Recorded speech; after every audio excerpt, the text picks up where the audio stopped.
എല്ലാ കൂട്ടുകാർക്കും നല്ലൊരു ദിവസം ആശംസിച്ചുകൊണ്ട് നമുക്ക് നേരെ ബാലിന്റെയും ഗോമതിയുടെയും ഇന്നത്തെ നല്ലൊരു വിശേഷം കേട്ടാലോ. അങ്ങനെ ഇന്നത്തെ വിശേഷത്തില് രാജമാത്യു സാറ് ബാലനോടും ഗോമതിയോടും സംസാരിക്കുകയാണ്. പിന്നീട് ഗോമതിയോട് ചോദിച്ചു, അല്ല ബാലൻ പറഞ്ഞ അതേ അഭിപ്രായം തന്നെയാണ് നീ കൊള്ളേന്ന് ചോദിക്കുക. ഇത് കേട്ടതും ഗോമതി പറഞ്ഞു, ഇല്ല സാറേ, എനിക്ക് ആ അഭിപ്രായമല്ല. അവന് കുറെ കുസൃതികളും കുറുമ്പുകളും കൂടുതലാണ് എന്നും പറഞ്ഞുകൊണ്ട് എന്റെ മകൻ ഒരിക്കലും ഒരു മോശക്കാരനല്ല, അവൻ പാവമാണ്. അവന് ഈ എടുത്തുചാട്ടമൊക്കെ ഉണ്ടെന്നേ ഉള്ളൂ. അവൻ ഒരിക്കലും ബാലേട്ടൻ പറയുന്ന പോലൊരു സ്വഭാവം അല്ലെന്ന് പറയാം. ഇത് കേട്ടതും ബാലൻ പറഞ്ഞു, അമ്മമാര് പിന്നെ അങ്ങനെയല്ലേ പറയുള്ളൂ സാറേന്ന് ചോദിക്കാം.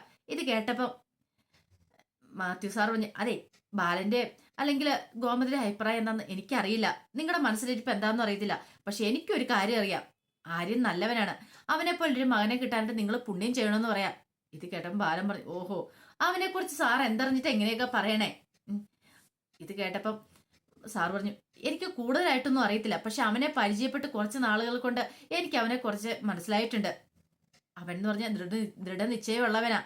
അവൻ ഇത്രയും വലിയൊരു കുടുംബത്തിൽ ജനിച്ചിട്ട് അവനൊന്നുമില്ലാത്തവനെ പോലെ മാർക്കറ്റിൽ കൂടെ ചുമട് എടുത്തോണ്ട് നടക്കുന്നേ എന്തിനു വേണ്ടിയെന്നറിയോ? അവന്റെ ഭാര്യനെ പഠിപ്പിക്കാൻ വേണ്ടിയിട്ടാ. ഇത്രയും നല്ല മനസ്സുള്ള ആൺകുട്ടിയെ ഇന്നത്തെ കാലത്ത് കിട്ടാൻ പാടാ. എന്നിട്ടും നിങ്ങൾക്ക് അവരെ മനസ്സിലാവുന്നില്ലോ എന്ന് പറയാണ്. ഇത് കേട്ട് കഴിഞ്ഞപ്പോ ബാലൻ പറഞ്ഞു, സാറേ അവനെ കുറിച്ച് കൂടുതൽ പൊഴുത്തി പറയൊന്നും വേണ്ട, അവരെ എനിക്കറിയാവുന്ന പോലെ വേറെ ആർക്കും അറിയത്തില്ലോ. ഗോമതി പറഞ്ഞു, ബാലേട്ടാ ഒന്ന് മിണ്ടാതിരിക്കുക, ബാലേട്ടൻ എന്തൊക്കെയാ ഇങ്ങനെ പറയണേന്ന് ചോദിക്കാം. നീ മിണ്ടായിരിക്കും ഗോമതി, ഞാൻ പറയട്ടെ എന്ന് പറയാം. അവൻ ചെയ്യാത്ത കൊള്ളരുതായ്മകളൊക്കെ എന്തൊക്കെയാണെന്നറിയാ ചെയ്ത. ഒരു പെണ്ണിനെ കെട്ടിക്കൊണ്ട് വിളിച്ചിറക്കൊണ്ട് വന്ന് പോവാ ചെയ്തേ. അതൊക്കെ എനിക്ക് ചിന്തിക്കാൻ പറ്റുന്നതിൽ അപ്പുറമാണ്.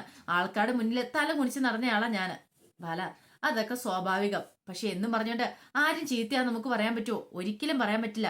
അവന്റെ ഇഷ്ടത്തിന് അവര് പെൺകുട്ടിയെ വിളിച്ചോണ്ട് വന്നു എന്നും പറഞ്ഞോണ്ട് അവൻ വെറുതെ വീട്ടിൽ കയറി ഇരിക്കുവല്ലേ ഇതേ, അതിന് ചെലവിനും കൊടുക്കാതെ അവൻ അന്തസ്സായിട്ട് ജോലിക്ക് പോകുന്നുണ്ട്. ആ കുട്ടിയുടെ കാര്യങ്ങൾ നോക്കാണ്ട് എല്ലാ കാര്യങ്ങളും ചെയ്തു കൊടുക്കുന്നുണ്ട്. അവനെ പോലൊരു ഭർത്താവിനെ എവിടെ കിട്ടും? സ്വന്തം പഠിപ്പും ഇതും പോലും കളഞ്ഞിട്ടാണ് ഭാര്യയ്ക്ക് വേണ്ടി അവൻ കിടന്ന് കഷ്ടപ്പെട്ടുകൊണ്ടിരിക്കുന്നത്. പഠിക്കാൻ നല്ല കഴിവുള്ള കുട്ടിയാണ്. ഇത് കേട്ടപ്പം ബാലൻ പറഞ്ഞു, അവനെ ഞാന് IASന്റെ കോച്ചിങ്ങിന് വിടാനായിട്ടൊക്കെ ഇരുന്ന എന്തൊക്കെ പ്രതീക്ഷയായിരുന്നറിയോ എനിക്ക് അവനിലുണ്ടായിരുന്ന. എല്ലാ പ്രതീക്ഷകളും ഒരു നിമിഷം കൊണ്ട് അവൻ തല്ലി തകർത്ത് കളഞ്ഞില്ലേന്ന് ചോദിക്കാം. എന്നാലും ബാലൻ ബാലന്റെ വാശിയൊക്കെ ഉപേക്ഷിക്കണം. അവരെ രണ്ടുപേരും കൂടെ തിരികെ വിളിക്കണം. അവർക്ക് നല്ലൊരു ഭാവിയും ജീവിതവും ഒക്കെ ഉള്ള. പിന്നീട് ഒരിക്കൽ ബാലനെ നിന്ന് ചിന്തിച്ചിട്ടുണ്ടെങ്കിൽ ഒരു കുറ്റബോധം ഉണ്ടാവരുത്. അതുകൊണ്ട് ഞാൻ പറഞ്ഞാന്ന് പറയാം. ബാലൻ പറഞ്ഞു, ഇനിയിപ്പൊ സാർ എന്തൊക്കെ പറഞ്ഞാലും ശരി, ഞാൻ ഒരു തീരുമാനം എടുത്തു കഴിഞ്ഞിട്ടുണ്ടെന്ന് പറയണം. മാത്യു സാർ പറഞ്ഞു, ഞാൻ പറയാനുള്ള ഞാൻ പറഞ്ഞു, ഇനി നിങ്ങളുടെ ഇഷ്ടം, നിങ്ങൾ എന്താന്ന് ചെയ്തോളാൻ പറഞ്ഞിട്ട് മാത്യു സാർ പുറത്തേക്ക് ഇറങ്ങി വരുവാണ്. അപ്പോഴേക്കും ഗോമതിയുടെ കണ്ണ് രണ്ടും നിറഞ്ഞൊഴുകി. സഹിക്കാൻ പറ്റുന്നതിലും അപ്പുറമായിരുന്നു ഗോമതിക്ക്. പിന്നീട് ബാലിന്റെ അടുത്ത് വന്നിട്ട് പറഞ്ഞു, അതെ ബാലേട്ട, ആ സാറ് പറഞ്ഞിട്ട് പോയത് കേട്ടില്ലേ? എന്താന്ന് വെച്ചാൽ എത്രയും പെട്ടെന്ന് തീരുമാനിക്കണം എന്ന് പറയാം. പക്ഷെ ബാലിനൊന്നും മിണ്ടിയില്ല. ആ സമയം പുറത്തേക്ക് ഇറങ്ങി വന്ന മാത്യു സാറ് നേരെ മിത്രയുടെ നമ്പറിലേക്ക് വിളിക്കുകയാണ്. മിത്രനെ വിളിച്ചിട്ട് പറഞ്ഞു, അതെ ഞാനിപ്പോ എവിടെയാണെന്നറിയാവോ? ഇല്ല സാർ, ഞാൻ ജസ്റ്റ് ദേവമംഗലത്ത് നിങ്ങളുടെ ഇറങ്ങിയതുള്ളെന്ന് പറയാണ്. ഇന്നലെ രാത്രി മിത്ര എന്നെ വിളിച്ച് കുറെ കാര്യങ്ങളൊക്കെ പറഞ്ഞായിരുന്നല്ലോ, എല്ലാം എനിക്ക് മനസ്സിലായെന്ന് പറയാം. അതുകൊണ്ട് ആരിനെ കുറിച്ചും മിത്രയെ കുറിച്ച് സംസാരിക്കാൻ വേണ്ടി ഞാൻ അങ്ങോട്ട് ചെന്നേന്ന് പറയാം. അതുകൊണ്ടൊരു കാര്യമുണ്ടെന്ന് എനിക്ക് തോന്നുന്നില്ല സാർ. ദേവമംഗലത്തുള്ളവരുടെ അച്ഛന്റെ സ്വഭാവം സാറിന് അറിയത്തില്ലാത്തോണ്ടാ. എനിക്കത് മനസ്സിലായി. അയാളുടെ സംസാരത്തിൽ നിന്ന് എനിക്ക് കാര്യങ്ങളൊക്കെ മനസ്സിലായെന്ന് പറയാം. ഇനിയിപ്പോ കൂടുതലൊന്നും പറയാനായിട്ടില്ല. പക്ഷെ എന്നാലും എനിക്ക് ആന്റെ കാര്യം ഓർത്തിട്ട് നല്ലൊരു വിഷമങ്ങളും കാര്യങ്ങളും ഉണ്ട്. ഇത്ര മിടുക്കനായ ഒരു പയ്യൻ അവനിങ്ങനെ അവന്റെ ജീവിതം നശിപ്പിച്ച് കളയുള്ളൂ എന്ന് ഓർത്തിട്ട്. ഇത് കേട്ട മിത്ര പറഞ്ഞു, അതാ സാറേ എനിക്കും വിഷമം. ആരിന് എന്നെക്കാളും നല്ല കഴിവുണ്ട്. അവന് നന്നായിട്ടൊന്ന് പഠിക്കുകയും കൂടെ ചെയ്യുവാണെങ്കിൽ IAS എന്നൊക്കെ പറഞ്ഞാൽ അവന് ഈസി ആയിട്ട് അവൻ എഴുതിയെടുക്കാനായിട്ട് സാധിക്കും. പക്ഷെ നമ്മൾ ആരും പറഞ്ഞുകൊണ്ടൊന്നും ആയില്ല. അവന് സ്വയം മനസ്സാലെ തീരുമാനിക്കണമല്ലോ, പഠിക്കണമെന്നുള്ള ചിന്ത അവന്റെ മനസ്സിലേക്ക് വരണമല്ലോ. ആ സമയം സാറ് പറഞ്ഞു, അത് ശരിയാ, പക്ഷെങ്കില് ഇപ്പോഴവന് വേറെ നിവൃത്തി ഇല്ലാത്തോണ്ടല്ലേ. വീട്ടിലേക്ക് തിരികെ പോവുകയാണെങ്കിൽ അവൻ ഉദ്ദേശിച്ച പോലെ തന്നെ ചിലപ്പോൾ കാര്യങ്ങളൊക്കെ നടക്കുമായിരിക്കും എന്ന് പറയാം. മിത്ര പറഞ്ഞു, അതിനു വേണ്ട ഞാൻ ഈ കിടന്ന് കഷ്ടപ്പാട് പെടുന്നത്. അവന്റെ കഷ്ടപ്പാടുകൾ കണ്ട് എനിക്ക് സഹിക്കാൻ പറ്റുന്നില്ല. അവന് ഈ കുടുംബത്തിനും എനിക്കും വേണ്ടിയിട്ട് ഇവിടെ നിന്നിട്ടുണ്ടെങ്കിൽ അവന്റെ ജീവിതം നരകയാതനകൾ കൊണ്ട് മുന്നോട്ട് പോകത്തില്ല. പക്ഷെങ്കിൽ വീട്ടിലേക്ക് ചെല്ലുവാണെങ്കിൽ എല്ലാ പ്രശ്നങ്ങളും തീരുമെന്ന് എന്റെ മനസ്സ് പറയുന്നു. അതാ ഞാൻ സാറിനെ വിളിച്ചെന്ന് പറയാം. മിത്ര സമാധാനിച്ചിരിക്കുക, ധൈര്യമായിട്ടിരുന്നു, ഒന്നും സംഭവിക്കാൻ പോകുന്നില്ല. ദേ അവൻ കഴിവുള്ളവനാ. അതുപോലെ തന്നെ മിത്രൻ പഠിച്ച് നല്ലൊരു ജോലിയൊക്കെ വാങ്ങണം. എന്റെ എന്ത് സഹായം ഉണ്ടെങ്കിലും ചോദിച്ചാൽ മതി, ഞാൻ ചെയ്തു തരാം എന്നൊക്കെ പറയുന്നുണ്ട്. അങ്ങനെ മിത്രനെ ആശ്വസിപ്പിച്ചിട്ടാണ് രാജമാത്യു സാറ് ഫോൺ കട്ട് ചെയ്യുന്നത്. ഈ സമയത്ത് ഗോമതി ആ ടെൻഷനില്ല. ഗോമതി എന്ന് ബാലനോട് പറഞ്ഞു, ബാലേട്ടാ അവനെ തിരിച്ചു വിളിക്കും ബാലേട്ടാ, ആ സാറ് വന്ന് പറഞ്ഞിട്ട് പോയത് കേട്ടില്ലേ? പിന്നെ അയാൾക്ക് അങ്ങനെയൊക്കെ പറഞ്ഞിട്ട് പോയാൽ മതി. പക്ഷേങ്കിലേ അവനെ കുറിച്ച് ശരിക്കും അറിയാവുന്ന നമുക്കല്ലേ അറിയത്തുള്ളൂ എന്ന് ചോദിക്കുക. എന്താ ബാലേട്ട ഇങ്ങനെയൊക്കെ പറയണേ? അവൻ നമ്മുടെ മോനല്ലേ, അതോ ഇനിയിപ്പോ അവൻ ബാലേട്ടന്റെ മോനല്ലേന്ന് ചോദിക്കുക. ഇത് കേട്ടപ്പോൾ ഞെട്ടലോടുകൂടി ബാലൻ തിരിഞ്ഞു നോക്കുവാണ്. എന്താ എന്താ ഗോമതി പറഞ്ഞെന്ന് ചോദിക്കുക. അപ്പോഴേക്കും ആനന്ദും ധർമ്മനും ഒക്കെ പരസ്പരം നോക്കുവാണ്. എന്താ വിളിച്ചു പറയുന്നതിന്റെ ബോധം പോലും ഇല്ലാത്ത അവസ്ഥയിലേക്ക് കാര്യങ്ങൾ മാറിക്കൊണ്ടിരിക്കുക. ഗോമതിക്ക് സ്ഥലകാല ബോധം പോലെ നഷ്ടപ്പെട്ടു പോയിരിക്കുന്ന അവസ്ഥ. സ്വന്തം മകനെ കുറിച്ച് അങ്ങനെയൊക്കെ പറയണമെന്ന് ഓർക്കണം. പിന്നീട് പറഞ്ഞു, അതെ ഞാനൊരു കാര്യം തീരുമാനിച്ചു. ഞാൻ അവനെ പോയി വിളിച്ചോണ്ട് വരാനായിട്ട് ആരൊക്കെ തടഞ്ഞാലും ഞാൻ പോകുന്നു ഗോമതി പറയാ. ബാലൻ പറഞ്ഞു, നീ പോയി വിളിച്ചോണ്ട് വാ. പക്ഷെ ഞാൻ പോയി വിളിച്ചോണ്ട് വരും എന്നോർത്ത് നീ പ്രതീക്ഷയോടെ കാത്തിരിക്കണ്ട. അതൊരിക്കലും നടക്കാൻ പോകുന്നില്ല. അവൻ എന്തൊക്കെ ചെയ്തെന്ന് നിനക്കറിയാലോ. തോന്നിയ ദിവസം പോയി ഒരു കല്യാണം കഴിച്ചു.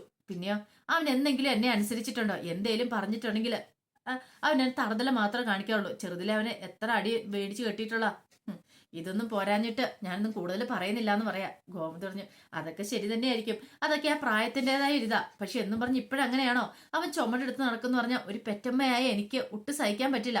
അതും അവന്റെ പ്രായത്തിലുള്ള എല്ലാ കുട്ടികളും പഠിച്ചും കളിച്ചും നടക്കുന്ന സമയം അവൻ ഈ വലിയ പ്രാരാബ്ദം എടുത്ത് തലയിലേക്ക് വെച്ചിട്ട് എനിക്ക് ചിന്തിക്കാൻ പറ്റുന്നില്ല. അപ്പുറം ബാലേട്ട കാര്യങ്ങളെന്ന് പറയാം. ഈ സമയം ഗോമതിക്ക് മനസ്സിലായി ഇനിയിപ്പോ ബാലനോട് പറഞ്ഞിട്ട് കാര്യമില്ലെന്ന്. പെട്ടെന്ന് ഗോമതി നേരെ ആകാശിന്റെ ആനന്ദിന്റെ അടുത്തേക്ക് ചെല്ലുവാണ്. എടാ മക്കളെ, നിങ്ങളെങ്കിലും ചെന്ന് പറ, ഞാൻ പറഞ്ഞിട്ട് കണ്ടോ അവസ്ഥ. അച്ഛനോട് പറ, അവനെങ്ങ് തിരികെ വിളിച്ചോണ്ട് വരാൻ പറ. അവനും ഇത്രയും കൂടെ ഈ കുടുംബത്തിലേക്ക് വന്നാൽ ഒരു സമാധാന സന്തോഷമൊക്കെ വരുത്തുള്ളൂ എന്ന് പറയാ. ഇത് കേട്ടതും ബാലൻ പറഞ്ഞു, എന്റെ അടുത്തേക്ക് ആരും വക്കാലത്തുമായിട്ട് വരണ്ടെന്ന് പറയണ. പക്ഷെങ്കിൽ ആനന്ദ് നേരെ ബാലിന്റെ അടുത്തേക്ക് ചെല്ലുവാണ്. ബാലിന്റെ അടുത്ത് എന്നിട്ട്, അച്ഛൻ ഇങ്ങനെയൊന്നും പറയരുത്. അവൻ ഈ വീട്ടിലെ കുട്ടിയല്ലേ, നമുക്ക് എല്ലാവർക്കും എത്രമാത്രം ഇഷ്ടമായിരുന്നു. നാളെ അവൻ എന്തെങ്കിലും സംഭവിച്ചാൽ, അല്ലെങ്കിൽ നമുക്ക് എന്തെങ്കിലും സംഭവിച്ചാൽ അവന് ഓടി വരാനുള്ളതല്ലേ. അച്ഛനൊന്ന് ആലോചിച്ച് നോക്കിയേ. അതിനേക്കാൾ ഉപരി നമ്മുടെ കല്യാണം, നമ്മുടെ അല്ല ഈ വീട്ടിലെ നടക്കാൻ പോകുന്ന കല്യാണം. ഞാൻ ശ്രീദേവിയായിട്ടുള്ള കല്യാണത്തിന് സമയത്ത് ആരും ഇവിടെ ഇല്ലെന്ന് അറിഞ്ഞിട്ടുണ്ടെങ്കിൽ പിന്നെ എന്താ സംഭവിക്കുന്നത്? ആൾക്കാരൊക്കെ ചോദിക്കില്ലേ, ആരും എന്തേന്ന് ചോദിക്കില്ലേ? അപ്പൊ നമ്മൾ എന്ത് മറുപടി പറയും? അപ്പൊ എല്ലാം അറിഞ്ഞിട്ട് വേണേ നമ്മൾ ചെയ്യാനും ചോദിക്കുക. ഇത് കേട്ടപ്പോൾ ബാലൻ പറഞ്ഞു, എന്ത് മറുപടി പറയണമെന്ന്. അവൻ വന്നിട്ടുണ്ടെങ്കിൽ ഏറ്റവും കൂടുതൽ നാണക്കേട്. മാർക്കറ്റിൽ ലോഡ് എടുത്ത് നടക്കുന്ന അവനെ പോലെ എടുത്ത് വന്നിട്ടുണ്ടെങ്കിൽ എനിക്ക് അതുകൊണ്ട് എന്ത് വിലയെ കിട്ടാനുള്ളത്? എനിക്കൊരു വിലയും കിട്ടാനില്ലെന്ന് പറയാം. ആനന്ദിന് തൃപ്തിയായി. ആനന്ദ് പിന്നെ ഒന്നും മിണ്ടിയില്ല. പെട്ടെന്ന് ഗോമതി വന്നിട്ട് പറഞ്ഞു, അല്ലേലും അങ്ങനെയാ, എനിക്കറിയാന്ന് പറഞ്ഞിട്ട് അവിടെ ഇങ്ങനെ തല കുമ്പിട്ടിരിക്കുകയാണ്. ഈ സമയം ബാലൻ വന്ന് ഗോമതിനെ അനുനയിപ്പിക്കാൻ ശ്രമിച്ചു. അതെ പോട്ടെ, നീ ആ വിഷയം വിട്ടുകളാ, ആന അവൻ്റെതായ രീതിക്ക് ജീവിക്കട്ടെ എന്ന് പറയണം. പെട്ടെന്ന് ഗോമതിയെ കൈ ഇങ്ങോട്ട് തട്ടിമാറ്റി. നിങ്ങൾക്കത് പറ്റുമായിരിക്കും, പക്ഷെ ഞാനൊരു പെറ്റമ്മയാ, എനിക്കത് പറ്റില്ല. എനിക്ക് എൻ്റെ ആരിന് ഇവിടെ വേണമെന്ന് പറയാം. എനിക്ക് മക്കളെല്ലാവരും ഒരേപോലെ. ഞാൻ അവനെ പോയി വിളിക്കാൻ പോവാന്ന് പറയണം. പോയി വിളിച്ചിട്ട് വാ എന്ന് പറയണം. അപ്പോഴേക്കും ഗോമതി പുറത്തേക്ക് ഇറങ്ങാൻ തുടങ്ങിയപ്പോൾ മീനാക്ഷി ഓടുവെന്ന് ആ കയ്യിലേക്ക് പിടിച്ചു. അമ്മ ഈ സമയത്ത് എങ്ങോട്ടാ പോണേ? ഇവിടെ നിൽക്കാൻ പറയാണ്. അല്ല അത് മോളെ, ഞാൻ ഇങ്ങോട്ട് വരാനും പറഞ്ഞ് നേരെ അടുക്കളയിലേക്ക് കൂട്ടിക്കൊണ്ട് പോകണം. എന്നിട്ട് പറഞ്ഞു, അമ്മ എന്തൊക്കെയാ പറയുകയും പ്രവർത്തിക്കുകയും ചെയ്യുന്നേ? അമ്മേ, സങ്കടം എല്ലാവർക്കും ഉണ്ടെന്ന് പറയാണ്. സങ്കടം ഇല്ലാത്ത മനുഷ്യന്മാരുണ്ടോന്ന് ചോദിക്കുക. അപ്പോഴേക്കും ആകാശം അങ്ങോട്ട് വന്നു. അമ്മ വിഷമിക്കൊന്നും വേണ്ട, നമുക്ക് എത്രയും പെട്ടെന്ന് തന്നെ അവനെ ഇങ്ങോട്ട് കൂട്ടിക്കൊണ്ട് വരാന്ന് പറയാ. ഞാൻ ഒന്ന് പോയി സംസാരിക്കട്ടെ എന്ന് പറയാ. ഇത് കേട്ട് കഴിഞ്ഞപ്പോൾ ഗോമതി പറഞ്ഞു, ഇത്രയും കാലമായിട്ട് നിനക്ക് കൂട്ടിക്കൊണ്ട് വരാൻ തോന്നിയില്ലോ. എടാ നിന്റെ അനിയനാത്, ആ ബോധം നിനക്കുണ്ടോ? അവന് ഈ കുടുംബത്തിന് വേണ്ടിയിട്ട് എത്രയൊക്കെ നല്ല കാര്യങ്ങളൊക്കെ ചെയ്തിട്ടുണ്ട്. അതൊക്കെ നീയൊക്കെ മറന്നു പോയിട്ടുണ്ടോ? പക്ഷെ എന്തൊക്കെ ചെയ്തെന്ന് പറഞ്ഞാൽ അവൻ ഇന്നും കുറ്റപ്പാടും വഴക്കും മാത്രമേ ഉണ്ടായിരുന്നുള്ളൂ. പക്ഷെ അതിലൊന്നും അവനൊരു പരിഭവം ഇല്ലായിരുന്നു. ഇപ്പോഴ് അവനൊരു ചതി ചെയ്തെന്ന് പറഞ്ഞുകൊണ്ട് അത്രമാത്രം അവൻ എല്ലാവരും കൂടെ കയറി ക്രൂശിച്ചുകൊണ്ടിരിക്കുന്നത്. പക്ഷെ അവനൊരു തെറ്റും ചെയ്തിട്ടില്ലെന്നുള്ള കാര്യം എനിക്കറിയാന്ന് പറയാം. ഇത് കേട്ടതും മീനാക്ഷിയുടെ മുഖം എന്താണു. അമ്മ എന്തൊക്കെയാ പറയണേ? നമുക്കൊരു കാര്യം ചെയ്യാം, അവനെ പോയി വിളിക്കാന്ന് പറയണേ. വേണ്ട, എനിക്ക് ആരുടെ സഹായം വേണ്ട, ഞാൻ തന്നെ പോയി വിളിച്ചോളാന്ന് പറയാ. അങ്ങനെ പറയല്ല അമ്മേ, ഞാനിവിടെ വരാന്ന് പറഞ്ഞിട്ട് ആകാശം അങ്ങോട്ടേക്ക് പോണ്. ആ സമയം മിത്ര പറഞ്ഞു, മിത്രയല്ല മീനാക്ഷി പറഞ്ഞു, അമ്മ എന്തിനാ ഇങ്ങനെ വാശി പിടിക്കണേ? നമുക്ക് ഒരുമിച്ച് പോയി കൂട്ടിക്കൊണ്ട് പോവാ. അമ്മയുടെ വിഷമം എന്താന്ന് എനിക്ക് മനസ്സിലാവും. അമ്മ വിഷമിക്കൊന്നും വേണ്ട. മിത്രൻ അവനും കൂടെ ഇങ്ങോട്ട് വരും. ഇവിടെ ആരെയും കൂടെ ഇവിടെ ഒന്ന് താമസിക്കുന്നു. ധൈര്യമായിട്ട് അമ്മ ഇരിക്കുക. അധികം വൈകാതെ ആ കാഴ്ച അമ്മയ്ക്ക് കാണാൻ പറ്റുമെന്ന് പറയാണ്. സത്യമാണ് മോളെ നീ പറയണത്. നിൽക്കുക സത്യം അമ്മേ. അമ്മയ്ക്ക് ഈ മോളെ വിശ്വാസം ഇല്ലേന്ന് ചോദിച്ചുകൊണ്ട് ഗോമതിനെ ചേർത്ത് പിടിക്കുകയാണ് മീനാക്ഷി. അപ്പൊ അതിന്റെ വിശേഷങ്ങളൊക്കെ എന്ന് കണ്ടേ. ഇതിന്റെ ബാക്കി വിശേഷങ്ങളുമായിട്ട് വൈകുന്നേരത്തെ പ്രമോയി വരാട്ടോ. ഒരിക്കൽ കൂടി എല്ലാവർക്കും നല്ലൊരു ദിവസം ആശംസിച്ചു നിർത്തുന്നു. നന്ദി.